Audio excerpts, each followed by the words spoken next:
नमस्कार, मैं हूं आकर्षण उपल और इस समय आप ये सीधी तस्वीरें देख रहे हैं IBN 24 पर। ये जो तस्वीर आप देख रहे हैं जिसमें हवालात में बैठा हुआ एक इंस्पेक्टर आपको दिखाई दे रहे हैं। इन इंस्पेक्टर साहब का नाम है राजेश कुमार, जो कि सिरसा के SHO हैं। सिरसा में इनकी पोस्टिंग है, लेकिन इंस्पेक्टर साहब जज के कई ऑर्डर करने के बावजूद कोर्ट में एक मर्डर मामले के अंदर गवाही देने के लिए नहीं आ रहे थे। कैथल के जज मोहित अग्रवाल, जो पहले करनाल में भी एडिशनल सेशन जज रह चुके हैं, उनकी अदालत ने जज साहब के नाम पहले कई जमानती जो वारंट थे वो जारी किए, उसके बाद गैर जमानती जो वारंट था वो जारी किया। उसके बावजूद भी जब इंस्पेक्टर साहब गवाही देने के लिए एक मर्डर के मामले में नहीं आ रहे थे, तो जज साहब ने SP को आदेश किए कि इंस्पेक्टर राजेश कुमार को अरेस्ट कर कर कोर्ट में पेश किया जाए, इनकी सैलरी को अटैच किया जाए।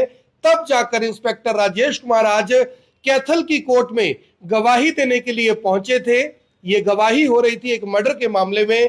जैसे ही इंस्पेक्टर साहब कोर्ट में पहुंचे तो माननीय जो एडिशनल सेशन जज हैं मोहित अग्रवाल, उन्होंने आदेश दिया कि इंस्पेक्टर साहब को हवालात में 1 घंटे के लिए बंद कर दिया जाए। ये बिजी रहते हैं, कोर्ट भी बिजी है किसी और केस में। 1 घंटे बाद इन्हें दोबारा कोर्ट में पेश किया जाए, तब तक इन्हें अन्य जो मुलजिम हैं, जो हवालाती हैं, उनके साथ जेल में बंद किया जाए। इंस्पेक्टर साहब हवालात में क्या गए, गुमसुम हो गए, क्योंकि उन्होंने भी अंदाजा नहीं लगाया था कि लोगों को अरेस्ट करने वाली पुलिस ही खुद कोर्ट के आगे अरेस्ट हो जाएगी, उन्हें डिटेन कर लिया जाएगा 1 घंटे के लिए हवालात के अंदर। 1 घंटे बाद इन्हीं इंस्पेक्टर साहब को कोर्ट में पेश किया गया, इन्होंने अपनी गवाही दी और मामला आगे बढ़ गया। सवाल यहां पर यह कि लोगों को अलग अलग मामलों में अरेस्ट करने वाली पुलिस आखिर गवाही देने के लिए क्यों नहीं आती? जब एक मामला कोर्ट में चला जाता है, कई लोग बेकसूर होते हैं, कई कसूरवार होते हैं, जेलों के अंदर सालों से सड़ते रहते हैं, गवाही देने के लिए जो जांच अधिकारी हैं मौके पर आते ही नहीं। इसी वजह से बहुत सारे लोगों को कई कई महीने, कई कई साल जेल के अंदर रहना पड़ता है।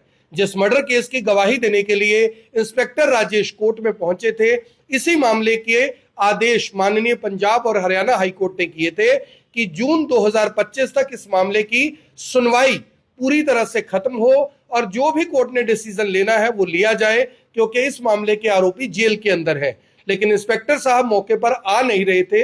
जो जज साहब थे, कई ऑर्डर उन्होंने जमानती और गैर जमानती ऑर्डर्स के जरिए भेजे, लेकिन इंस्पेक्टर साहब को कोई फर्क नहीं